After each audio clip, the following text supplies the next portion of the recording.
So with that said, why don't you turn your Bibles to Matthew chapter 18. We're going to jump into week 3 of love songs. Week 3 of love songs. Man, I've been enjoying this series so much, and my prayer is that across this series we're learning the principles to have strong and healthy marriages. Amen. And so we've been learning about learning some different rhythms, so that we can have a beautiful love song in our relationships. And even if you're single in the house, this is for you too, because trust me, it's good to deal with your rhythms now than when you get into marriage. So you can use these tools and these principles to work on yourself now for whenever that special someone is here, and they might just be here. So you never know.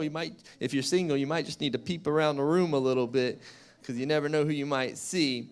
But Matthew chapter 18 is where I'm going to read verses 21 through 35. You know, we've talked about the rhythm of humility. We've talked about gentleness and being kind to our spouse. We've talked about patience. Come on, men. We've talked about patience and having patience. We talked about bearing one another in love. And last week, man, I thought last week was awesome as we talked about partnership, selflessness, sacrifice. Men, we learned how to sacrifice, sanctify, and set apart our wives. And it was really cool. It was really powerful. So with that said, we got another big principle that I believe is huge for strong and healthy marriages, for your love song. And it's coming right out of Matthew chapter 18, verses 21. I'm going to start.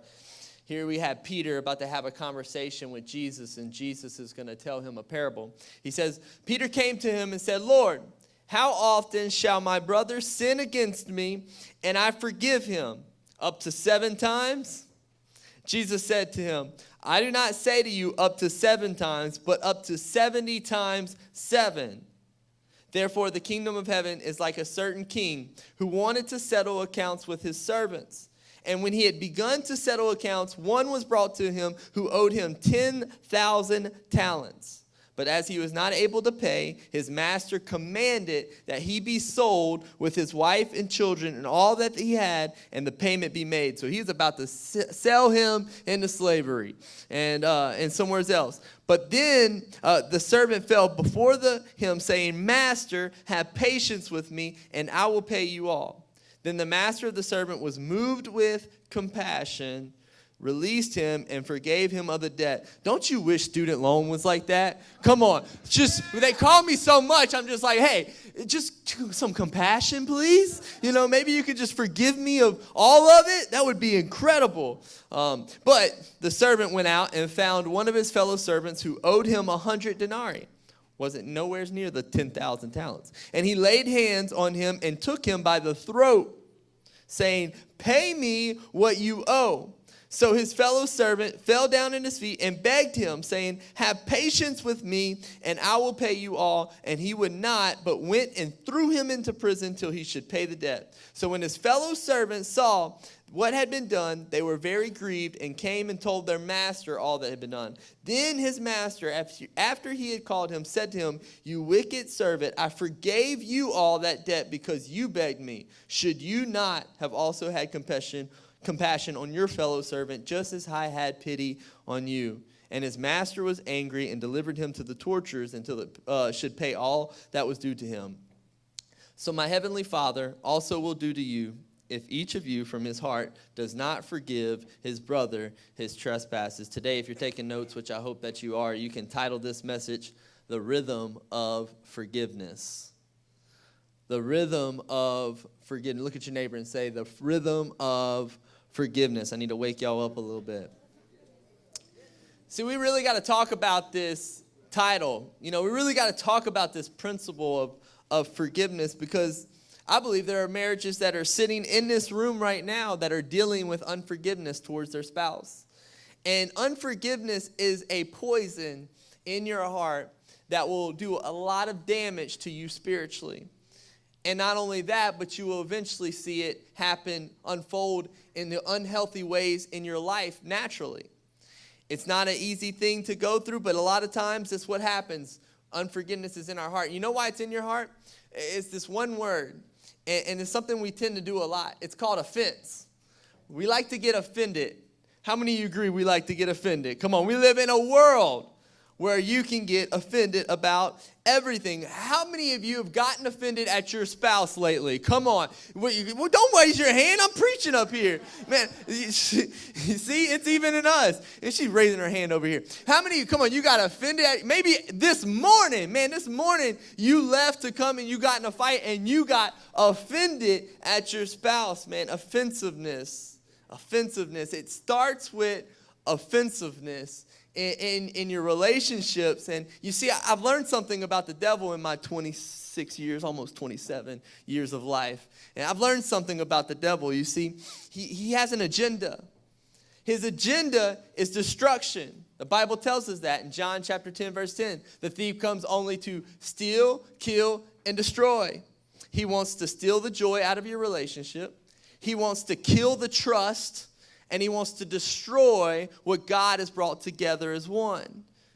His agenda is destruction. But if his agenda is destruction, he has to have a strategy. And his strategy is division.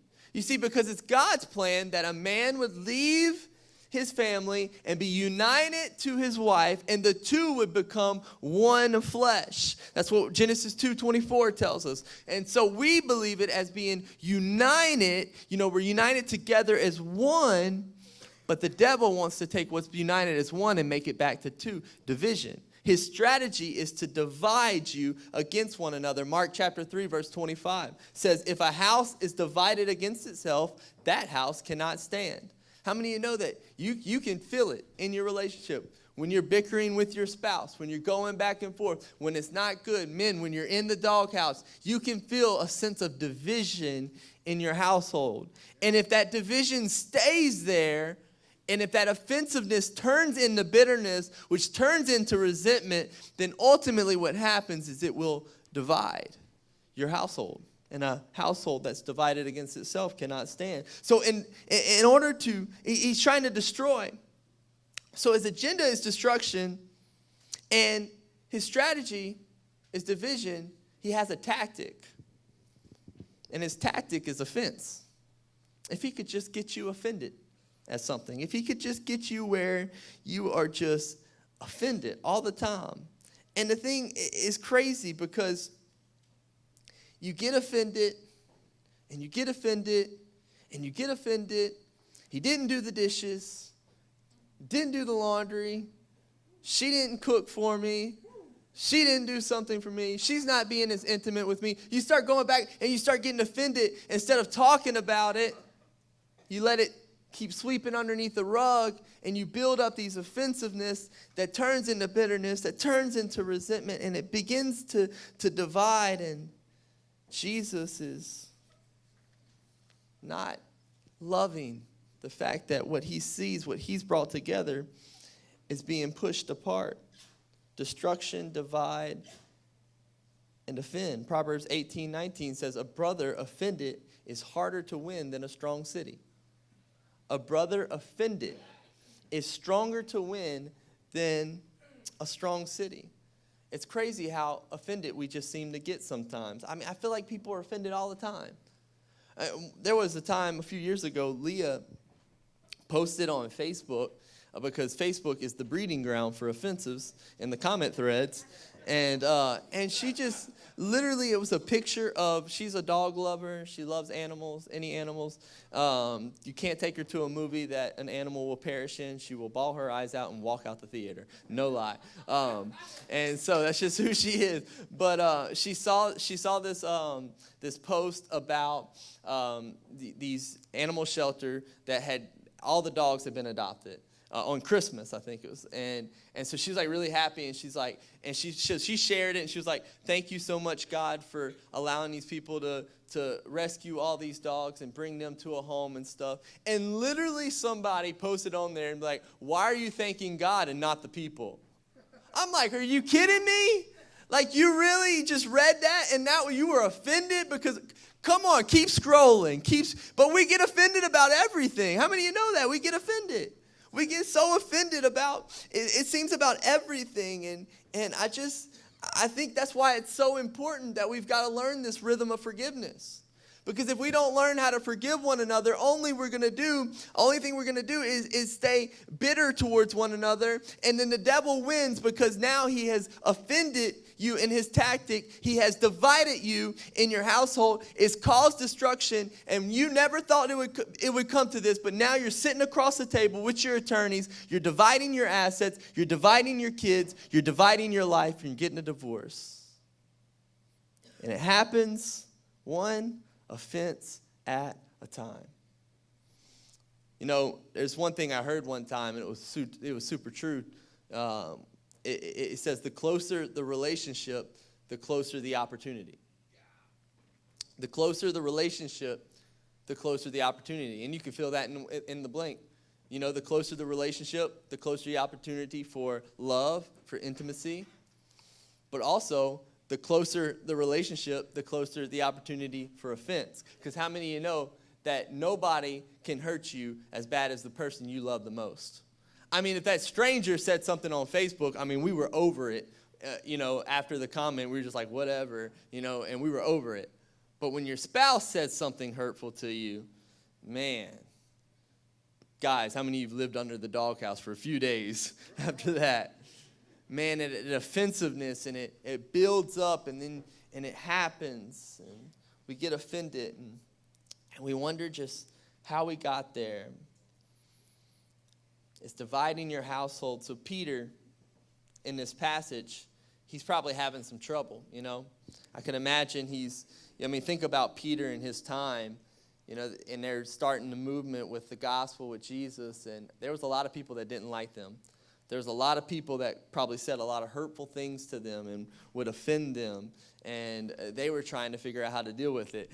And so you see what Peter said, right? So Peter, look, in verse 21, he says, Peter came to him and said, Lord, how often shall my brother sin against me and I forgive him? He's like, should it be 7 times? He's like taking a notebook out. Like, I'm about to keep count on you. How many of you in your relationships don't need to keep count, right?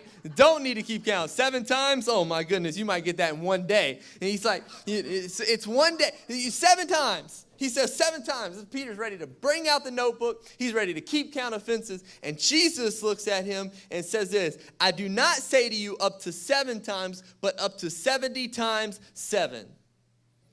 Point number 1 for you is this. The rhythm of forgiveness has no limits.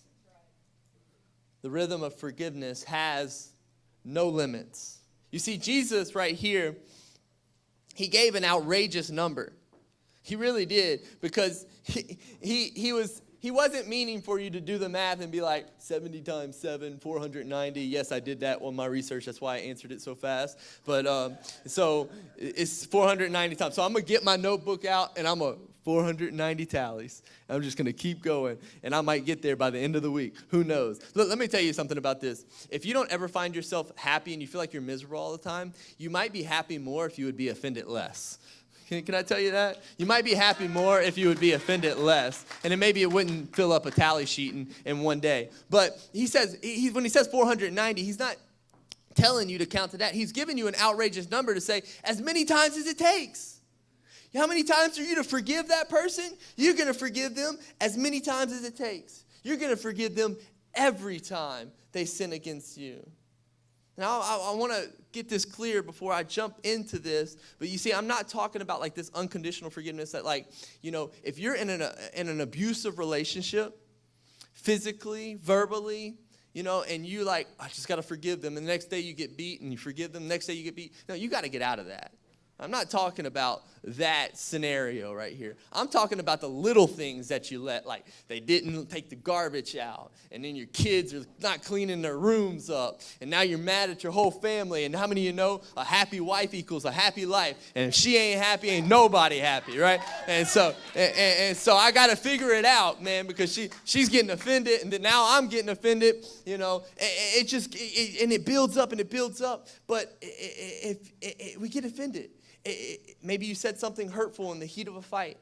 Maybe you not doing the dishes. Maybe she didn't want to be intimate with you. And there's just all these different things that are happening that we're like, I'm keeping the tally. So how many times do I have to keep forgiving them when they just don't seem to get it? And Jesus says, every time. Ephesians chapter 4, verse 31, I kind of talked about this in week 1 when we were talking about unity. Because in Ephesians chapter 4, the Bible, what Paul's talking about, he's talking about unity together. And as he's talking about unity, look what he says. This is kind of wrapping up his talk. He says, look, you need to get rid of all bitterness, rage and anger, brawling and slander, along with every form of malice. Be kind and compassionate to one another, forgiving each other just as in Christ God forgave you. Man, I read this and I think about, you know what? If I'm offended and I let it sit there and I give no forgiveness, it turns into resentment and bitterness. And Paul says you got to get all of that out. If you want to be, Genesis 2:24, a man would leave his family and be united to his wife. You can't be united if you're offended. You can't be united if you're offended. You're constantly mad at each other and you're constantly brawling with one another and you're in conflict all the time. You can't do it. You can't do it. The goal is to be united. So Paul says, get rid of it. Get rid of all the bitterness. Get rid of all the rage, the anger, man. Choose to be kind. Choose to be compassionate and forgive every time. Every time.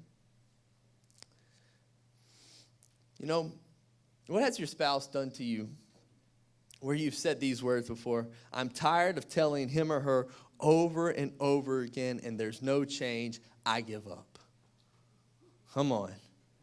I know you've said that before. The truth is you can't give up. Because when you walked down that aisle and you stood before God, you didn't sign a contract. You made a covenant with God.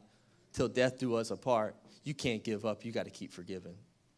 Amen. And I know there's some people in here today where there's unforgiveness in your heart. And you feel like you're out of sync in your marriage. And I've been talking about all these other principles, and you're like, you know what? I got it. I got the humility. I got the patience and the gentleness. I've got that. I feel like I sacrifice. But there's these other little things that I feel like, well, have you forgiven that person? Or is unforgiveness in your heart? Because the thing about unforgiveness is it traps you. It makes you feel like you're in a prison. One time I heard this quote. It says, unforgiveness is like a poison you drink while hoping for someone else to die. See, I'm going to tell you something about unforgiveness. The only person it hurts is you. It's the only person. Half the time, other people don't even know. The coworker at your job doesn't even know you're mad at them. So the only thing about you keep snobbing at them and walking away, and they're just wondering what's going on. It ain't affecting them. It's affecting you. It's a poison that you drink hoping for someone else to die. So we have to learn how to forgive every time, getting rid of all bitterness, because the rhythm of forgiveness keeps no record. There's no limits. And you're like, well, what is forgiveness, Pastor? What is forgiveness? I'm going to give you 7 quick things. I'm going to hit them quick. But I want you to have a definition of what forgiveness should look like in your marriage when something happens. The first thing is this. You need to resist the thoughts of revenge. You need to resist thoughts of revenge. Because Romans 12:19 says, never take your own revenge, beloved, but leave room for the wrath of God. For it is written, vengeance is mine, and I will repay, says the Lord. So God says, I got your back. Look, this stuff's not going to be on the screen, so you're going to have to write it with me. This is something God gave me before I came up here today when I was in some prayer time. So I wanted to really hit this. But, I've heard so many times of couples getting in fights, and one of them commits something that's wrong, and so the other person says, well, I'm just going to do it back. And that's unforgiveness in action. That's exactly what that is. But forgiveness says, I forgive you, and I'm not looking to take vengeance on you. At the end of the day, God has your back. God has your back. Number 2 is this. Don't seek to do them mischief. 1 Thessalonians 5:15 says, see that no one repays another with evil for evil. But I can tell you how many times in fights we do this. You get in the heat of an argument and a fight, and you both say stuff that's very hurtful to one another. But the truth is that the gentle answer turns away wrath. We've got to be humble. We've got to step back, and we've got to be forgiving when those heated moments come up. Because if I'm going to really, truly forgive, I'm not going to seek vengeance, and I'm not going to seek to do them evil. Number 3 is this. I'm going to wish them well. I'm going to wish them well. Luke 6:28 says, bless those who curse you. Man, is the Bible so hard to live by sometimes. How many of you got enemies that you're like, oh, I don't know how, but God bless you. I always tell people that, you might have heard me say this before, but Leah, she's so funny. When she's driving and in that road rage in New Orleans getting her, she'll be like, somebody will cut her off and she's like, oh, she just wants to like go off on them. Then she goes, may the Lord bless you. No, it's hilarious. And so, but it's this thing that if I forgive that person for cutting me off. But no, I forgive that person for doing this. I forgive that person for doing that. Each of you have your own scenario where you see unforgiveness. And one of the ways that you do it is you wish them well. You should always wish your spouse well. Man, you need to check your heart if you're not pushing your spouse forward to the purpose, to the vision, to the thing that God has built inside of them. Man, wish them well. Another one is this, number 4, grieve at their calamities. Proverbs 24:17 says, do not rejoice when your enemy falls, and do not let your heart be glad when he stumbles. So what forgiveness looks like is when your spouse fails, you don't laugh in their face, you pick them up. You be there for support one another. It's kind of like going back to that rhythm of bearing one another in love, that you go through things together. Number 5 is this, you pray for them. Matthew 5:44 says, but I say to you, love your enemies and pray for those who persecute you. You should be praying with your spouse. I'm going to say this every week, that men, if you haven't started doing this, you need to grab your wife by the hands every night and pray with her. Pray with her. Believe God to do something in your life. Come up with the things that you're going to believe God for and see what happens. Me and my wife pray together every night, and we see God do things, incredible things in our life. And we still have things that we're hoping for and we're praying for. And you know what? Just because it doesn't get answered the next day, that doesn't matter. We're going to grab each other's hands and we're going to pray together. If we got in a fight, 2 days ago, something like that. We got in an argument, and it was like, we just didn't want to talk to each other for a moment. And then it finally got down to where we grabbed each other's hand. Was like, you know what? I forgive you. I'm sorry. And it was simple as that. And guess what? It was over with. It was done. We went about our day and had a great rest of the day. So it's how you choose to act in it. It's your response to it. Number 6 is this. Seek reconciliation with them. Romans 12:18 says, if possible, so far as it depends on you, be at peace with all men. So not only when you're offering forgiveness, but it should be coming to a point to where you can reconcile with them. Now I'm going to teach you something right here. Okay, you need to learn something. You see, because there's a difference in forgiveness and trust. Okay, there's a difference in forgiveness and trust. Forgiveness happens immediately. It should happen immediately. Trust takes a track record. When your trust gets broke, it's going to take a little while to build that trust back up. And the way I think about that is, I was hurt really bad by a friend back in when I was like 18 years old or something. And I forgave him, but I don't trust him. And I'm not going to put myself in situations around him that can cause more hurt. So I've forgiven him, but I don't trust him. And that's okay. That's not you being cynical. That's you being wise. That's you not putting yourself back in harm's way. That's what forgiveness says. I will attempt that reconciliation, but forgiveness and trust, they're two totally different things. I'm going to forgive immediately, but trust, it may take some time. I mean, like, maybe your spouse committed adultery on you, and you guys decided you're going to go through it together. You're going to forgive one another.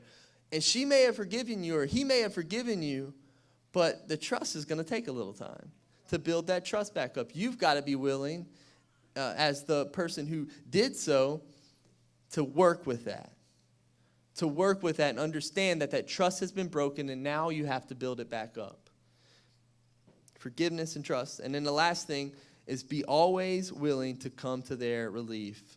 Exodus 23:4 says, if you meet your enemy's ox or his donkey wandering away, you shall surely return it to him. Be willing. Man, these 7 things right here I just gave you, that's what forgiveness looks like. And so when something happens in your life and you get offended, you have the choice to respond. That's free will. Are you going to respond in a way of sweeping it under the rug? Are you going to say something? Are you going to act in a way that shows the godly heart inside of you? that God is, that you are pursuing to be more Christ-like. So when that happens, I have to learn to forgive every time. For the rhythm of forgiveness has no limits. And number 2 is this. And this is where I think a lot of problems happen anyways. But the rhythm of forgiveness communicates. It communicates. Check out this. You remember this passage I just read, and this is what I'm teaching from today in Matthew chapter 18. See, Jesus is telling a parable about a master and a servant at first, and how that servant goes to him and owes him a whole lot of money. And the master was going to sell him away, but he broke down on his knees, and he said, please have patience with me. And that master forgave him of the debt.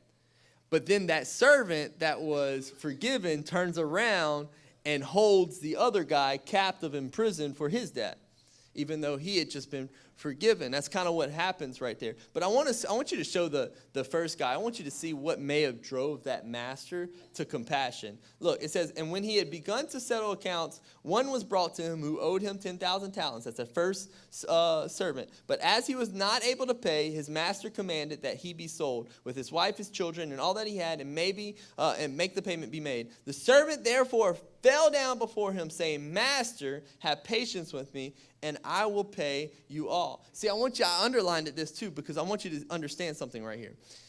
The servant started a conversation. He started communicating. So many times we get in an argument, and you're not communicating, you're arguing. There's a difference in that. And then when you don't fight to resolve, you fight to win, and you end up going back with nothing resolved, and nobody going in, and you sweep it under the rug, and then there's never forgiveness there, and you never communicate about it, and it's only going to lead to disaster. But the rhythm of forgiveness says, hey, we got to communicate. We've got to communicate. I can't help but think how many times we're offended by things by our spouse that we never even talk to them about. We get offended at them, and then we don't even tell them why. I mean, come on, man. You ever had your lady, she just like staring off in the distance? You're like, well, what's wrong with you? I don't know. You should know. Maybe I don't know, because look, sometimes I don't know. I don't know everything, but check this out. I got one of the biggest truths I heard one time was the biggest breeding ground for offense is unmet expectations. That the biggest breeding ground for offense is unmet expectations. You're like, what do you mean, Pastor? Well, put it this way.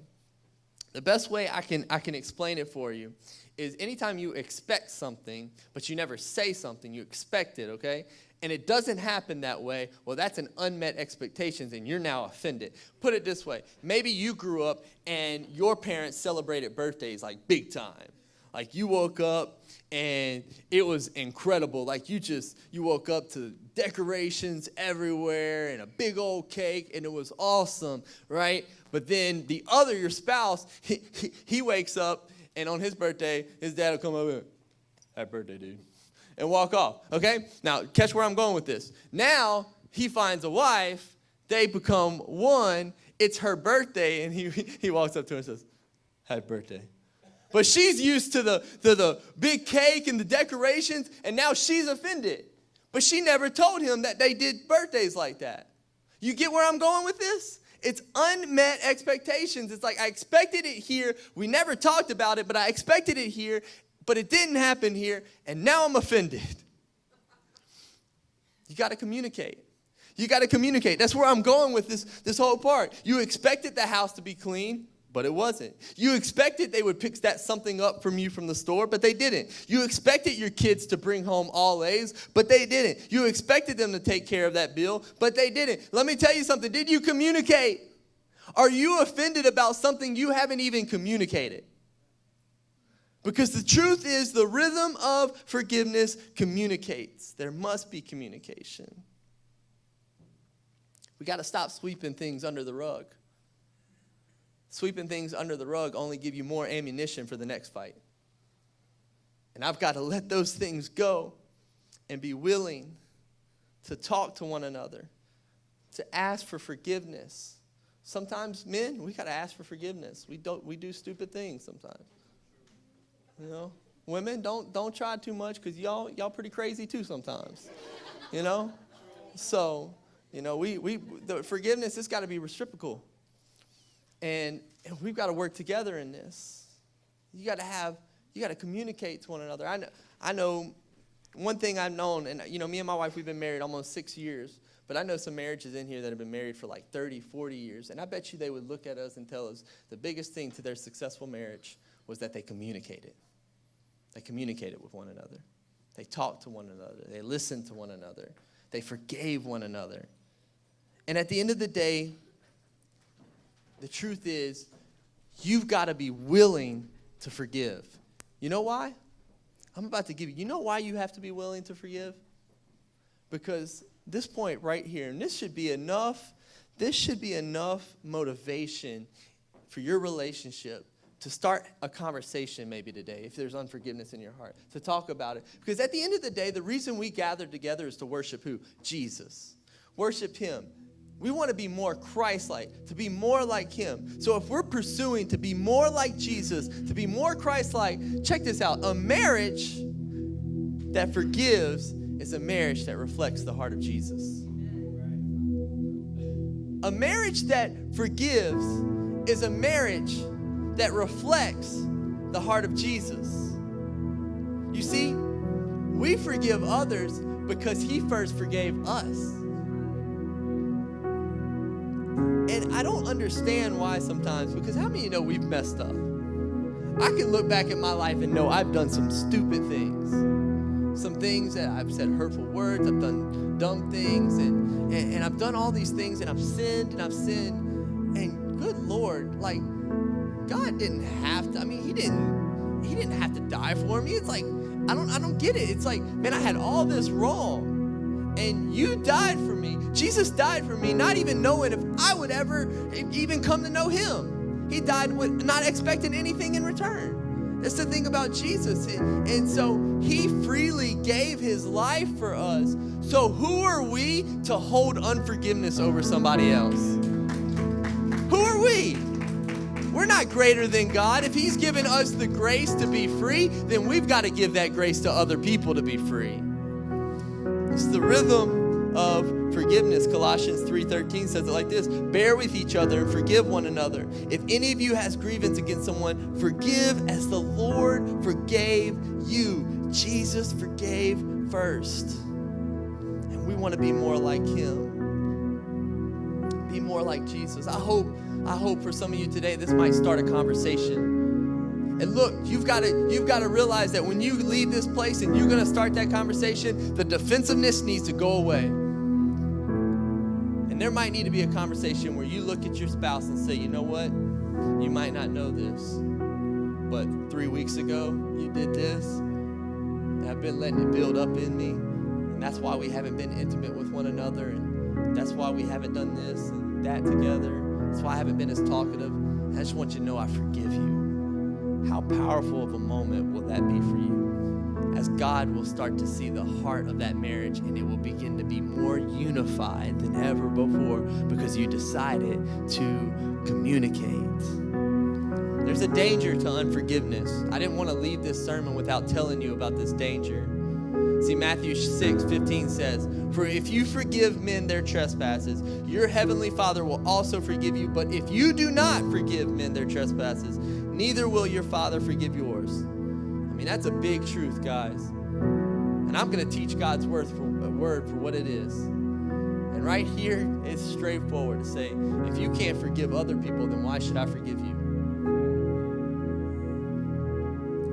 I don't know what more motivation you'll need to have that conversation with someone that you need to forgive. And it might be someone who's gone. Maybe that you had an abusive father that beat you and he's dead now and you hate him so much still at this moment. But can I tell you right now, you can forgive someone in your heart even if they aren't around. You can let it go. Let God have it. Because if you bring that unforgiveness into your next relationship, I'm talking to someone in here, I know I am, and you come into that next relationship, it's going to destroy you because that unforgiveness is going to trail with you. That baggage is going to come and it's only going to happen to your spouse. You need to let it go today. You need to let it go. Give it to God. Say, God, I give you my hurt. God, I give you my pain. I forgive him. I forgive him.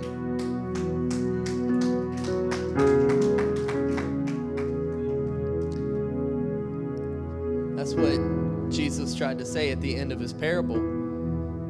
He said, you see, this servant was forgiven, but then he turned around and he didn't forgive someone else. And so because he didn't forgive someone else, the master ended up throwing him into prison. Because at the end of the day, that's what unforgiveness is.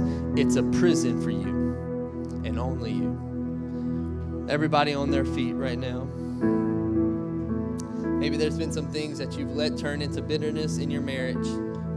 And maybe you need to both have a conversation for the hateful words, for the unmet expectations, for the lack of commitment. I don't know what it is in your scenario, but there needs to be a moment of forgiveness between both of you.